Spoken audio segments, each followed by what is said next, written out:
Good afternoon. I'm Doug Boynton. Education matters to everyone. Today, we continue our series into issues facing today's educators. Why aren't kids coming to school? Statewide, the latest figure is that just over 15% of students are chronically absent. The culture wars again exploded, this time around Chesapeake's schools, when a controversial after-school club petitioned to meet, and a long-standing agreement between two localities to create a unified school division could end soon. Today's guests, Superintendent Dr. Jared Cotton of the Chesapeake City Schools and Dr. Olwen Herron with Williamsburg James City County Schools. We're here to discuss how teachers and administrators are faring as we get to the midpoint of the school year.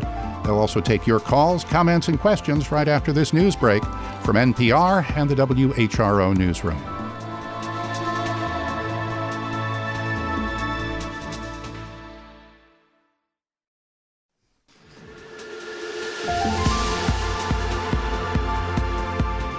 It's Education Matters. Welcome back. I'm Doug Boynton. Joining me today, two area division superintendents who are guiding their schools through distinct challenges. We are now 3, almost 4 years since Governor Northam closed the schools in March of 2020 due to the pandemic, and yet learning loss that many blame on the shuttering is pervasive. SOL scores, standards of learning scores, in reading and math declined. Chronic absenteeism, defined as students missing 10 days or more a year, is ongoing. Our guest, Dr. Jared Cotton, head of Chesapeake City Schools. He is a product of that division. He graduated from Great Bridge High School. He's been a classroom teacher, a principal, a technology specialist, and a director of assessment and accountability. He was named superintendent in 2018.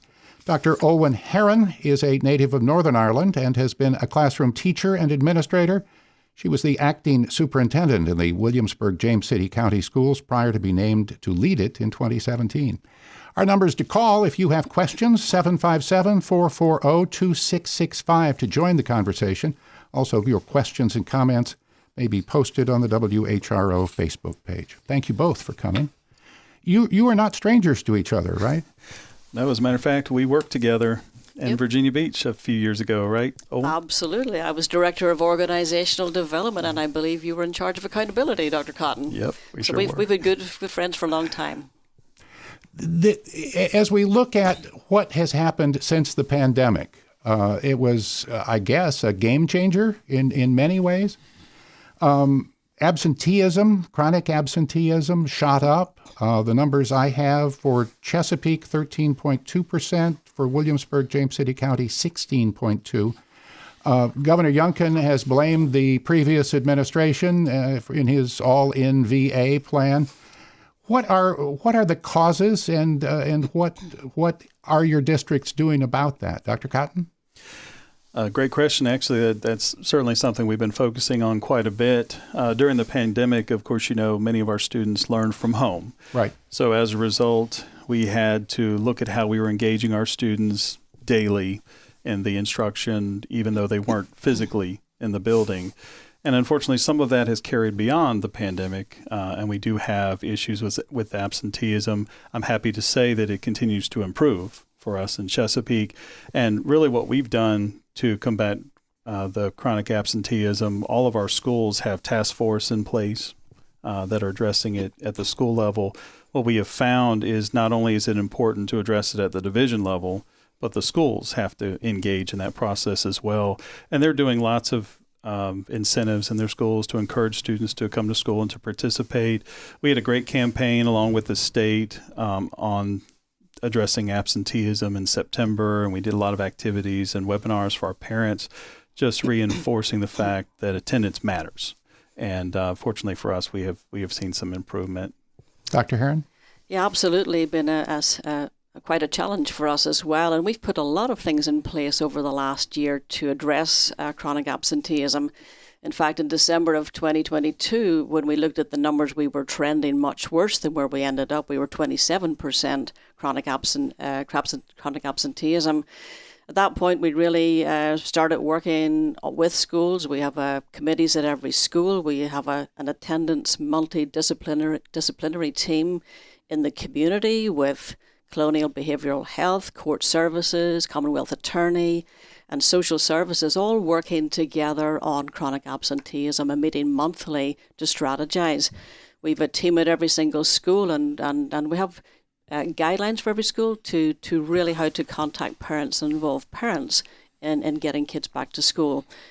In the last year, we had 961 individual parent meetings about student absenteeism, talking to parents about what are the barriers that stop your child coming to school. What do you find? I could give you one example, just a story I got heard recently. We had a senior who wasn't making it to school.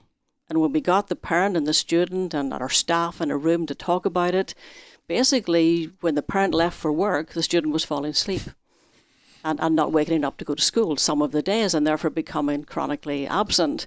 And so we worked with the parent. We set up a process where the parent would use Find My iPhone, wake the child up, and now the student, her attendance is much better. So little stories like that are throughout our whole school system.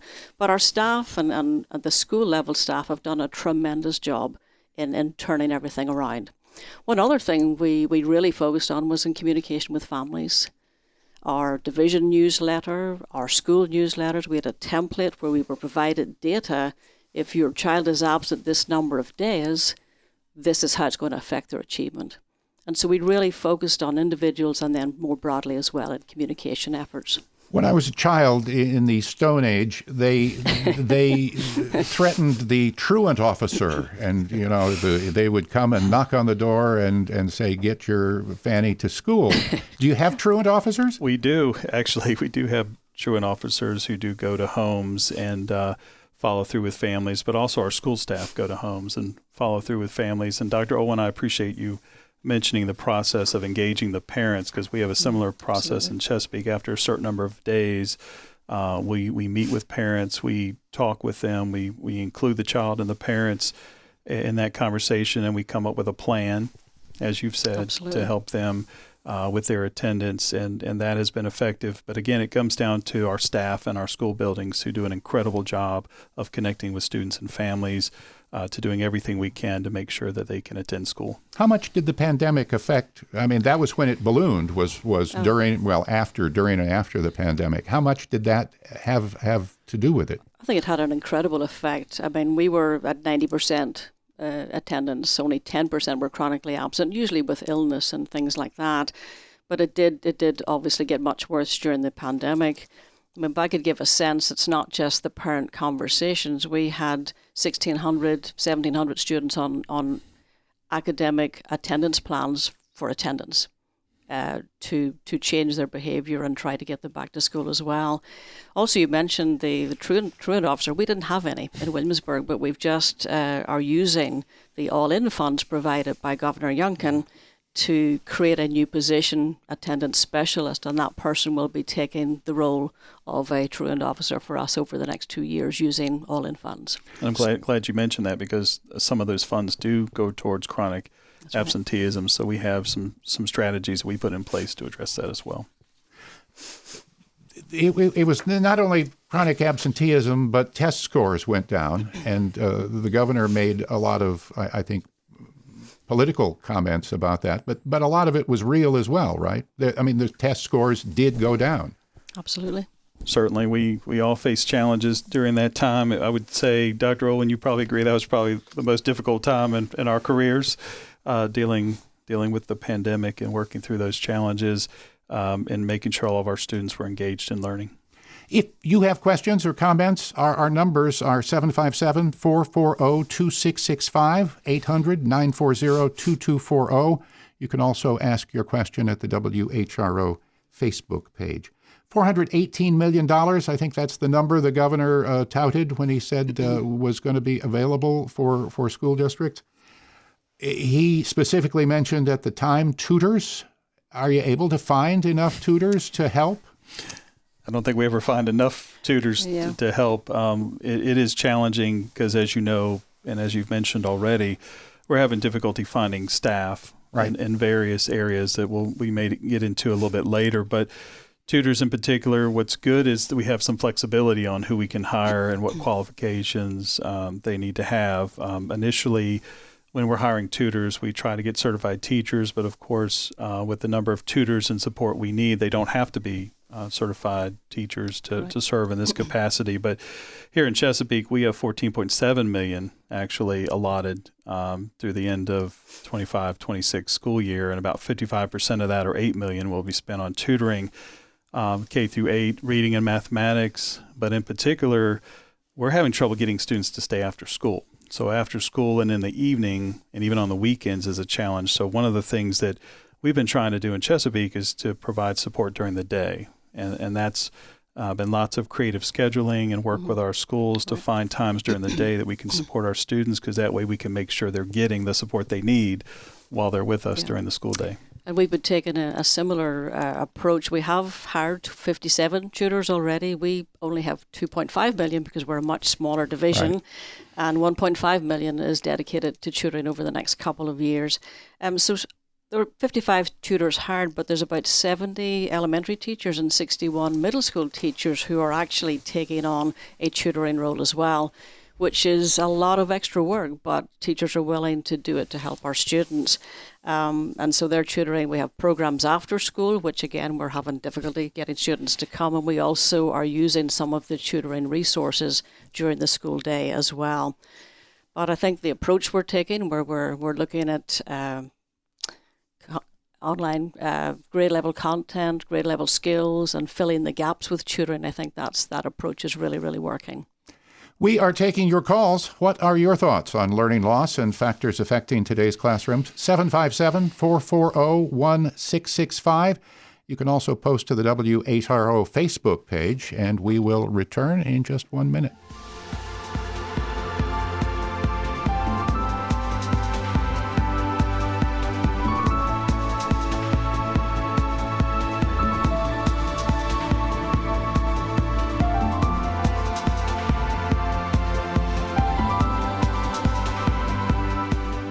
We're back with Dr. Olwen Herron from the Williamsburg, James City County Schools, and Dr. Jared Cotton with the Chesapeake City Schools.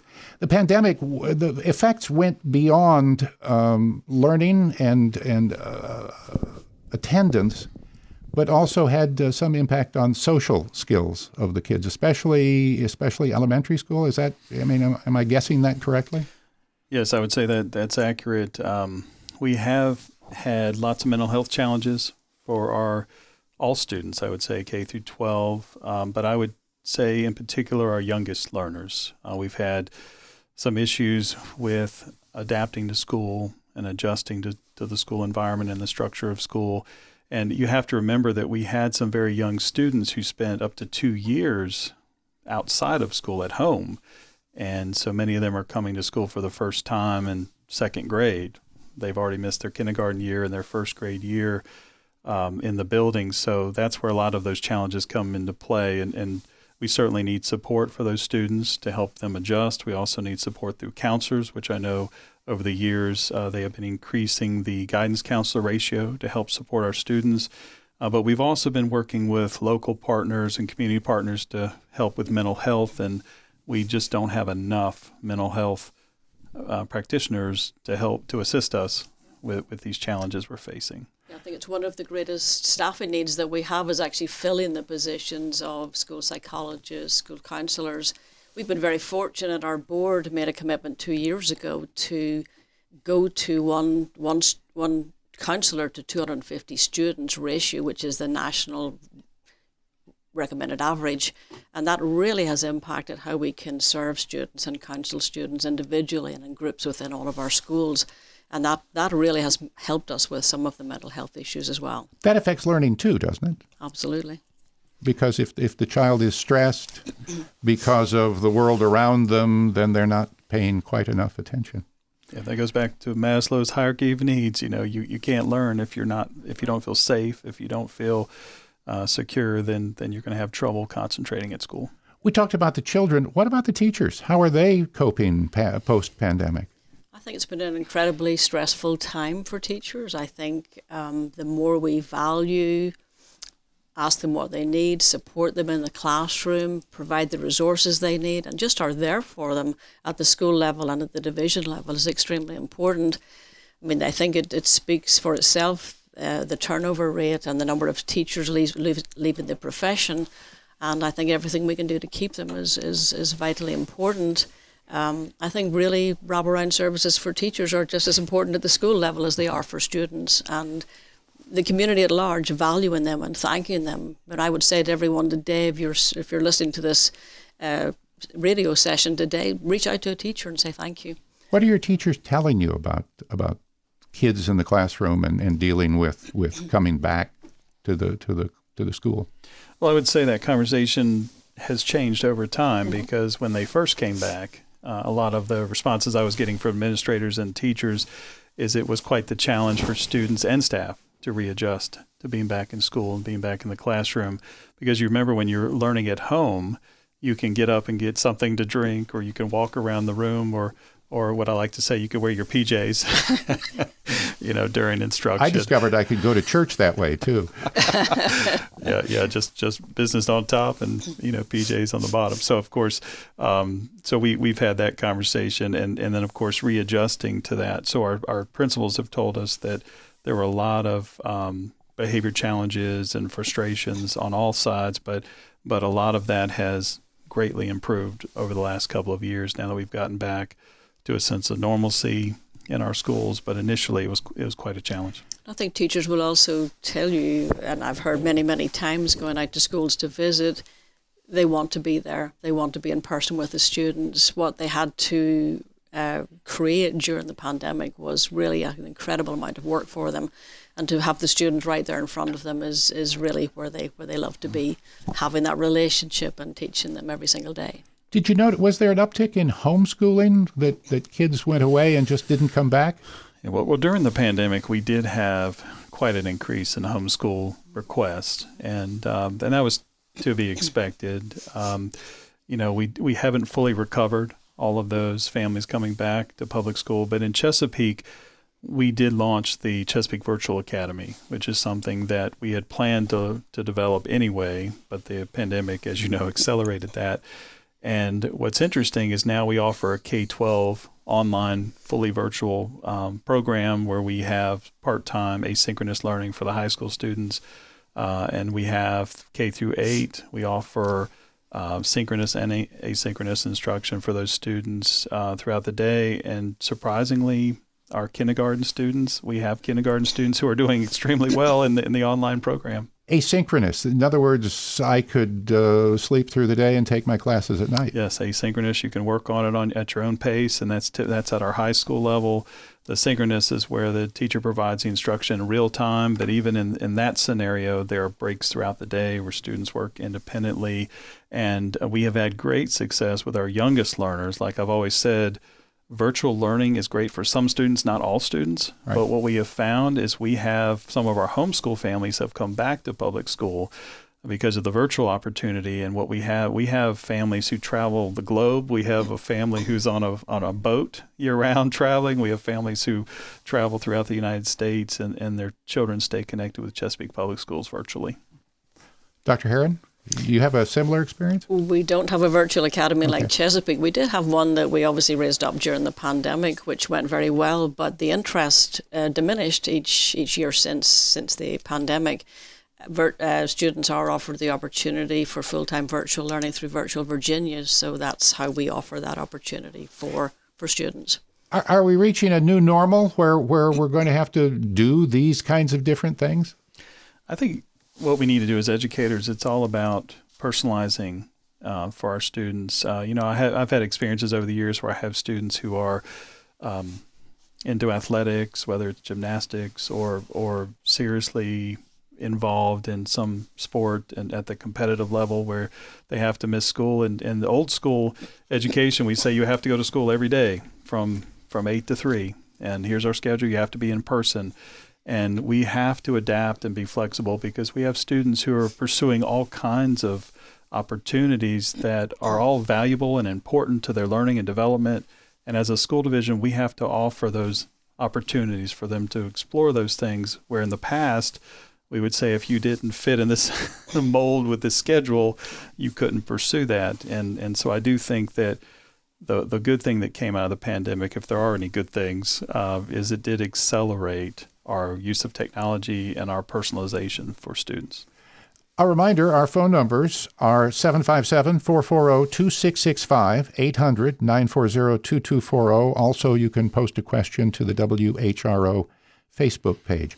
Dr. Heron, Dr. Cotton mentioned new opportunities. There are some positive things that came out of the pandemic, are there not? Absolutely, and I do think virtual learning was one of them, and the use of technology greatly advanced during the pandemic and continues to accelerate year by year. And so I think there's a lot more technology used in the classroom than what was used before. Prior to the pandemic, we didn't have a computer in every single child's hand or a laptop, and now we do. And that was as a result of the pandemic as well. Is that making kids more tech savvy? I believe so. I would think so. They were particularly tech savvy ahead of time. In a lot of our school divisions, we had a 3 to 5 year plan to get one-to-one technology in the hands of our students. And I like to tell my staff that turned into a 3-month plan where we purchased devices for all of our students very quickly. We used to have a bring your own device policy where our students could use their cell phones or bring their own devices. But what's been interesting is, I don't know if it's the case in Williamsburg, James City County, but we have pushed back on cell phones in our schools because they have become such a distraction. And now that we have devices for our students, there's no need for them to have their cell phones. Yeah, Dr. Cotton, we've done that as well. We've really limited the use of cell phones in schools, and it really has helped engagement in learning. I want to expand on that in a minute, but right now I think we have a caller. Hello, Derek from Williamsburg. Hey, good afternoon.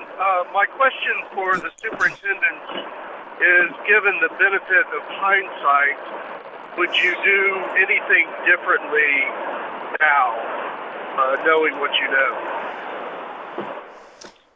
Okay. That's a great question, Derek. I'll have a go at it first and then pass to Dr. Cotton. I think looking back, we really didn't know what we were dealing with for a long time from a safety perspective. And potentially we would have tried to come back into the learning environment physically a little bit earlier.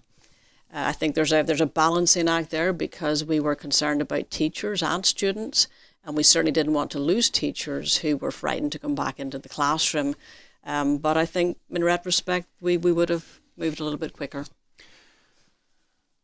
Yeah, I think you can always look back and see that there are things that we could have done differently or better. I am proud of the fact that in Chesapeake, we did bring our students back earlier, and we were an outlier in our region, which was very scary because I was one of the school divisions that we prioritized our most vulnerable learners. We brought back our youngest learners first. We brought back our special education students as well as our English language learners, and we brought them back 5 days a week, which wasn't popular at the time. And then, of course, as Dr. Owen said, we didn't know what to experience. We didn't know what we were facing, and we were all trying to put measures or metrics on ourselves and saying, when this happens, this is going to happen. And I'm glad that we just said, we're not going to do that because we don't know what we're dealing with, and we're not going to create arbitrary, thresholds. But I would say, and when you look back, I mean, we had students and staff wearing masks and shields, and we had, we had desk barriers, and there were so many things happening that I wish I did not have to do any of those things because it really impeded the instructional process. But in hindsight, I would say that we did everything we could to bring them back, and unfortunately, I spent funding on some things that I wish I hadn't, but I did it so that we could have our students in school. Well, I think we all did that. We tried to protect it every way we could and keep education moving forward, and we did a similar thing, Dr. Cotton. We brought our most vulnerable students back first and gradually brought everyone back. But all I can say is I'm glad we're back. Thank you for the call, Derek. You brought up cell phones, and I want to talk about that a little more. Virginia Beach said, put your cell phones away during class. I have friends who are teachers who it was a daily battle getting the kids off the cell phones, texting and playing games and everything else. The Virginia Beach model, is that working? Is that working with you? Do your kids put their cell phones away? Well, last year we actually put a stop to the cell phones at the middle school level. Elementary students don't bring them. At high school, this year we just implemented off and away during the day. The only exception is they can use their cell phones during lunch. I have to tell you, I talk to students quite a bit, and when I meet with students, particularly our student leaders, they made comments that they don't particularly like it, but they know it's necessary because the cell phones have become such a distraction. And we've looked at a lot of research that students are distracted by the cell phones and the texting and everything else in class.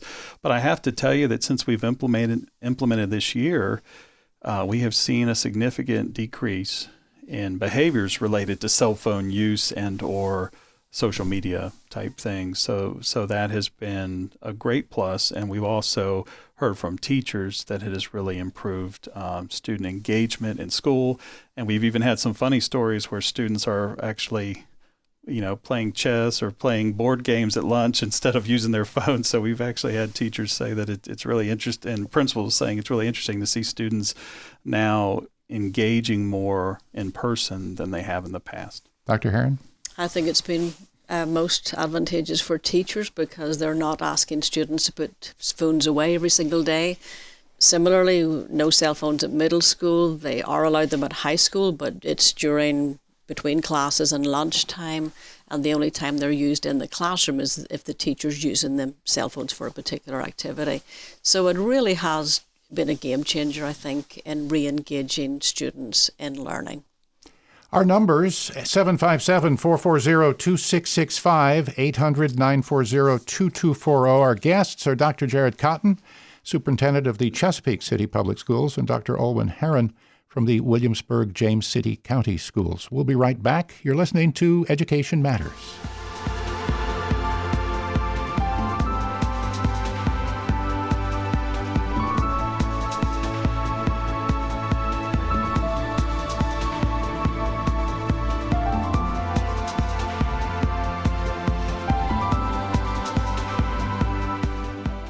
It's Education Matters, and it's coming to you from WHRV this afternoon. Our numbers, 757-440-2665 if you have a question, 800-940-2240. Also, you can post a question to the WHRO Facebook page. Talking about specific issues for each one of the district, Dr. Cotton, after-school clubs, has that been resolved?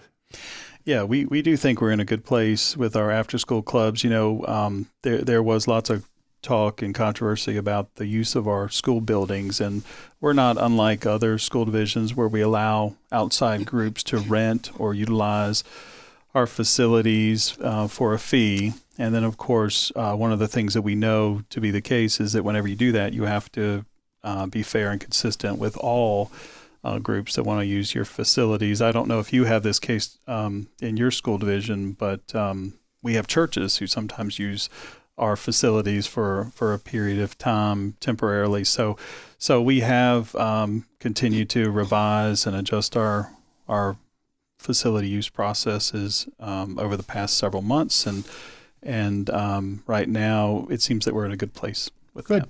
Dr. Herron, your district is dealing with a potential, for lack of a better word, divorce or amicable split, or what was the root cause of that, and where did it start? I think it started with the city of Williamsburg as part of their strategic planning process. One of their goals was to look at and explore ways to have the best possible education for the children of Williamsburg City. And I think that led to reaching out to have a study done to see what that would look like. And one of the possibilities was a go-it-alone city system. I think in response to that, then with the possibility of a split, the county then authorised a study to see what that would mean for them in case we were in two different systems. So there's two separate studies going on. There's two separate studies, both by colleagues, former superintendents, that are being conducted right now. From what I understand, the city of Williamsburg should have their study by the end of January, beginning of February, and I believe the county one is due a couple of months later. But hard to imagine after 70 years of a joint system, two systems splitting, because we've had a wonderful relationship and a wonderful school system. Our number is 757-440-2665, 800-940-2240, or post your question or comment to the WHRO Facebook page. In a split like that, it's got to cost more because you've got all the back office things that would have to be duplicated, right? I would imagine it's going to cost the smaller system more, who would need to put resources into central office staffing. However, that's part of both studies. Both the financial implications will be a huge piece of that, and how to split all of the assets as well. Yeah, I mean, you'd have to. The one article I read said all 3 high schools are outside the Williamsburg city limits. That's correct. That's correct. And I believe if there is a split, the county will need to build a middle school. So my understanding from the outside is if it moves forward, we'll know probably by June of this year. And then we'll have 3 years to plan and actually move in a different direction. Of course, as superintendent, we are WJCC schools, and I believe we're better together. Yeah. Well, that will play out. When do you think you'll be getting the reports? I think the reports are due certainly before April. I think the Williamsburg City one may come first, and then a decision will be made by June 24. As they look at that, do they look at the effect that might have on the kids and about learning? And I might be going to a different. I moved halfway through my high school experience, and it was traumatic. I think it's going to look very different for both entities. Every school will look different. There's going to have to be redistricting, new boundaries, new systems. Everything will literally change. What are you hearing from parents about that? Not a lot so far, as we've been provided information that has gone public. I've kept staff informed. I've kept parents informed. This is what we know is happening so far. And certainly with staff at the beginning of this year, I was very much, we still are WJCC. Let's focus on the work. Let's focus on student learning. Let's focus on what we're doing for the next year, and let everything play out behind the scenes. Are you hearing anything from the kids? I think students, from what I've heard with talking to individual students, I think there's concerns about what it'll do to the fine arts and athletics program. In a smaller system, that's going to be hard to replicate, because we have a wonderful fine arts and a wonderful athletic program right now. What I'm thinking all in VA, to change the subject here, and the governor's comments laid a lot at that at the foot of the Northam administration, and changing metrics and all kinds of talk. Are we in a better place now than we were 4 years ago? Well, that's a tough question to answer, because as educators, we monitor student progress yearly, right, and actually daily, but as a school division, certainly yearly. I would say that better off as far as many resources that we have had available to us, largely due to ESSER funding, right, as we shared earlier, that allowed us to move forward with purchasing technology equipment. In Chesapeake, as is in Williamsburg, James City County, we're 1-to-1 technology. All of our students have a laptop. We have also added technology to our classrooms to support learning in all of our learning spaces. And of course, we've been able to address some facility needs that we've been in dire need to address, like HVAC systems in many of our schools using ESSER funds.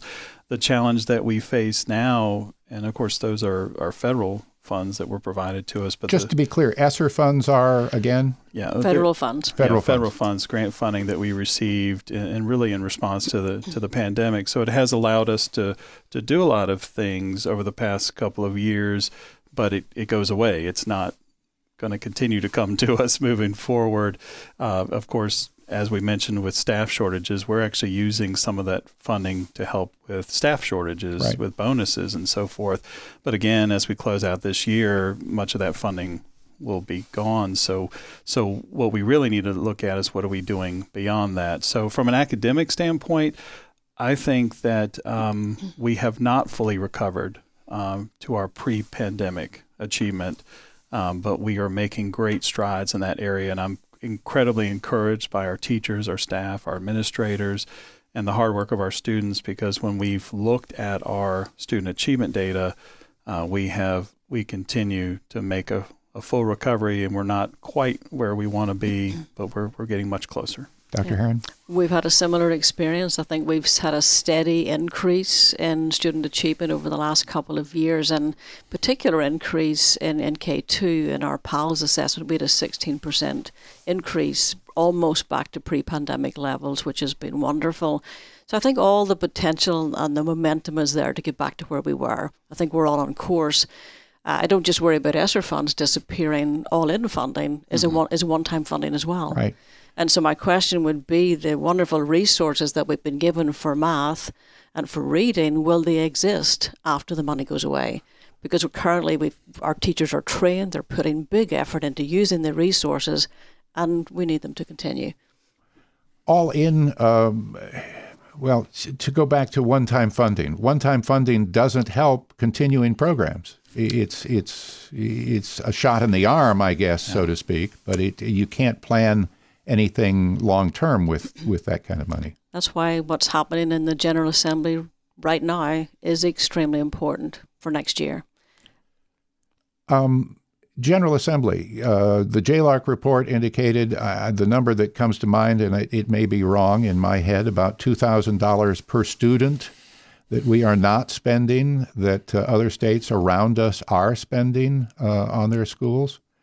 And there's a number of things going on in the General Assembly this year to address that. And what are the chances of something coming out of that will be some kind of continuing money? I think I'm very positive about the bills that are going through the General Assembly right now. I know you are as well, Dr. Cotton, in terms of looking at teacher salaries, possibility of removing the support cap in funding, which will make money flow back to the support cap. Help me understand that. There was a cap put on the number of support employees that were funded under SOQ, and if that's removed, like for example, teacher assistants. Mm-hmm. Some of our teacher assistants, a small number, were provided funding for, but most were not. So most of those are locally funded. Yeah, and SOQ is standards of quality. Those are certain staffing requirements that we all get for all of our school divisions. We fund well beyond the standards of quality, because if you only funded standards of quality, right, you wouldn't be able to, run a school division. Yeah, so that's important, and we're very encouraged. In Chesapeake, we did a 10% raise to our teachers, much to the dismay of my colleagues a couple of years ago. But we've really been trying to work on increasing teacher salaries over the last several years. But as I've mentioned, we have critical shortage areas for bus drivers, school nutrition workers, and custodians, and I say critical shortage areas because, we have as many as 100 bus drivers we're short this year that we're continuing to struggle with for the past couple of years. So we definitely need to have competitive salaries for those employee groups. They work hard each and every day, especially now because they're covering for other people who are not there filling those roles. But now we're competing with lots of other businesses, when you can work at Amazon or drive boxes rather than children, and you make more money per hour. We're finding that we're having to really be more competitive with our salaries. But you're also competitive with other districts. Of course. How much of that goes on? Well, fortunately for Dr. Heron, she's on the other side of the peninsula, so we're not competing. You two aren't competing. We're still friends right now. I do remember a year or two ago, two cities that are right next door to each other. One of them was offering $5,000 signing bonus for new teachers, and the other one had been offering $5,000 and went to $6,000, and then the other one went to $6,000. And so there is some competition between districts, is there not? There certainly is, and that used to be our competition. But as I said earlier, now we're competing against so many other employers, right? That's true. And I think with teachers in particular, because of the shortage and because of the desire to have a quality teacher in every single classroom, that we have to remain competitive with each other. But having said that, we do collaborate, we share what we're doing, we work together as a superintendent's group in Region 2 and really do support each other in so many ways as well. Teachers leaving when they retire, what reasons are they giving? Or retire or just leave? What reasons are you hearing? Retiring, leaving the area, and more often, unfortunately, going into different professions. They are. We did have a significant turnover during the pandemic, but when we looked at those numbers, we noticed a large percentage of those were already at the retirement age. And our sense is that they would have worked a few more years had the pandemic not happened, and then they went ahead and retired. But what I'm encouraged by is, being a military community, we do have teachers and staff who move around all over the United States, but with our virtual academy, we actually have retained some of our teachers who are now leaving the area. They stay connected virtually, and we have teachers all over the United States who are still connected with Chesapeake Public Schools. So that's been an interesting thing that's occurred with the virtual program that I wasn't expecting, but it's been nice. I think we've really made lots of different strategies to keep our teachers and to employ new teachers. We ended up being 99.6% staffed on day one of last year with teachers, which was really, really encouraging. Prior to the pandemic, we were 100% every single year. And I think part of that is offering contracts early, reaching out to colleges and forming partnerships with students coming through into teaching, and also trying to encourage some of our support staff, our TAs, who are working with instruction in the classroom to become teachers. So we're supporting a lot of support staff, TAs, teacher assistants, with help this year to actually become teachers. I'm glad you said that, because we have a teacher career ladder where our teacher assistants now can go. We have partnerships with universities where our teacher assistants can go and get certified to be a teacher, and at minimal cost or no cost to become certified.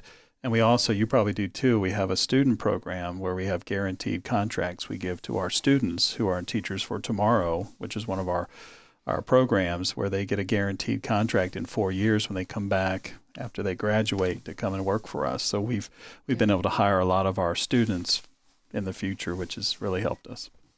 We're trying everything, and we're being successful, and we still have wonderful teachers in our classrooms. 757-440-2665, 800-940-2240, or you can post a question or comment to the WHRO Facebook page. We'll be right back.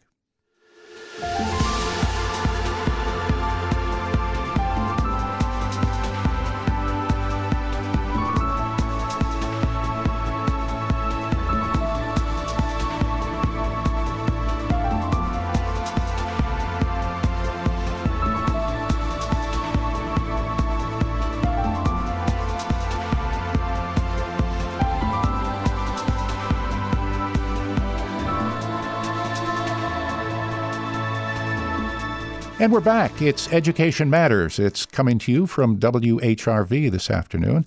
The number's 757-440-2665, 800-940-2240, also to the WHRO Facebook page. We have Tom from Currituck. Tom, you're on the air.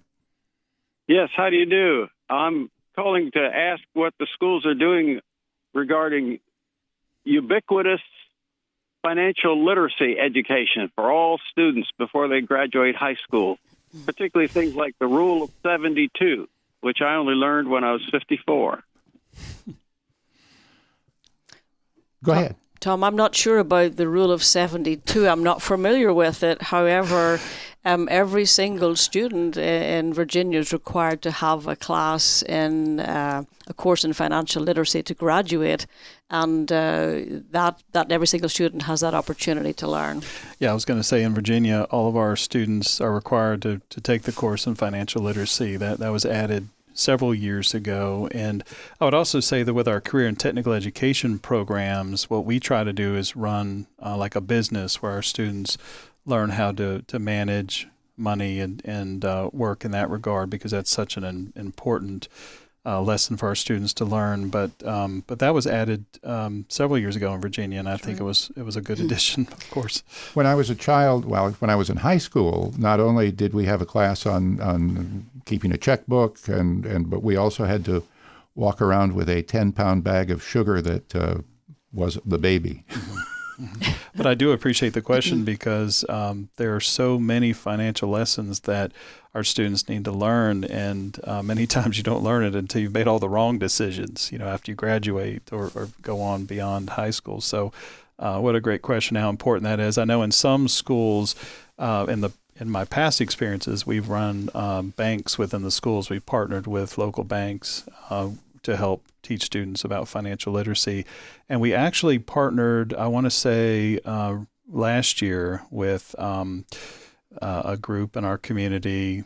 I'm losing the name of the group. I want to say it was 4-H probably, that we worked with at a couple of our high schools where they did a financial literacy workshop for students. And it was kind of funny to watch because the students had a certain amount of money, and then they had to draw cards that told them, your card just broke down. How are you going to address this? And you need groceries. Or your brother-in-law just moved in with you or something like that, and they had to deal with that. So any type of money matters opportunities, I think, are important. It's not required, but we've been adding that to some of our schools. Absolutely. And also a big focus as well is just being ready for a career or college is a focus at every single one of our schools as well. Janet had a comment on Facebook. She said she did not get real-life financial literacy. And have you done studies to determine which students need that, or is it just a blanket that everyone gets it? I think it's a blanket that everyone gets it, and it's actually required to graduate. And I think it was a great addition to the requirements for graduation. Like so many things, the requirements come down from the state and from Department of Education, from lawmakers. How often do you have contact with lawmakers and the Department of Education and the people who make these rules?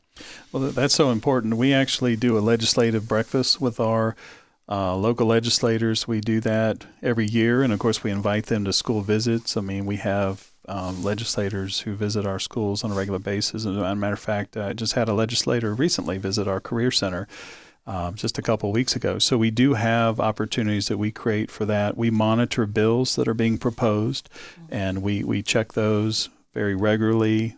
We make connections with our lawmakers. We give them our numbers, our cell numbers. They call us for feedback. And a matter of fact, next week we're going to visit with them up in Richmond. I know we are. I think you are as well, right? Absolutely. We are. I'm heading up to Richmond on Monday with several of board members, and we will be visiting all of our legislators and providing some input into the legislative agenda for next year. Let's go to Denise in Chesapeake with a question. Hi, Denise. You're on the air. Hello. Thank you for having my question. My name is Denise, and I'm from Chesapeake. I am a retired central office staff here in Virginia. I'm curious to know, a lot of teachers are leaving because they feel like they have no administrative support for severe behaviors in the classroom. And I'm wondering if there's a procedure that Chesapeake or Williamsburg has in place to determine when a child needs to go to the office or when a child can be managed, the behavior can be managed by the teachers. I think that's a great question of every single classroom. I think when a teacher is able to manage the behavior within his or her own classroom, that is the best possible first stage. But when a student when the behavior can't get managed, then of course a principal is called to help, or an assistant principal. And I know in our beginning of this year and last year, we put a big emphasis on being there right away to support teachers in the classroom because we were aware of the growing behavioral issues, especially in the early grades. So the role of the principal and assistant principal are really, really important in supporting the teacher right now. And I would agree with Dr. Heron on that, but I would also add that one of the things that we've been investing in Chesapeake as well, I'm sure in Williamsburg, James City County, are behavior specialists. Folks that we've been hiring to work directly with teachers and administrators and staff to really help address those severe behaviors, to provide support in ways to identify the antecedent or what's happening in the classroom that's leading to those behaviors, and ways that we can address them. And of course, sometimes the student has to be removed from the classroom for a period of time. Ultimately, we don't want to do that. We want to try other things to help support, and we definitely need to engage our parents in supporting us with that as well. But I would say the behavior specialists have been a great addition. We actually have some who are housed at different schools to work directly with students and staff. And we've added several similar positions, behaviour specialists, in the last 2 years. I think we've added 3 in Williamsburg. And also another big piece of that has been having a 1 to 250 counsellor ratio, where we've more counsellors to intervene and work with students individually and in groups as well. We are just about out of time. I want to thank you for being with us today. Dr. Jared Cotton from Chesapeake, Dr. Olwen Herron from the Williamsburg James City County Schools, and thank you for joining us for Education Matters. With both Chesapeake and Williamsburg James City County Schools are members of HRETA, which holds the license for the WHRO stations. I am Doug Boynton. Our show produced by Dr. Barry Graham, our audio engineer Jordan Christie. Connor Worley answers our phones. Theme music is an original composition by WHRO's Todd Washburn. Special thanks to Chuck Dowd, Heather Mazzoni, and Bert Schmidt. And remember, education matters.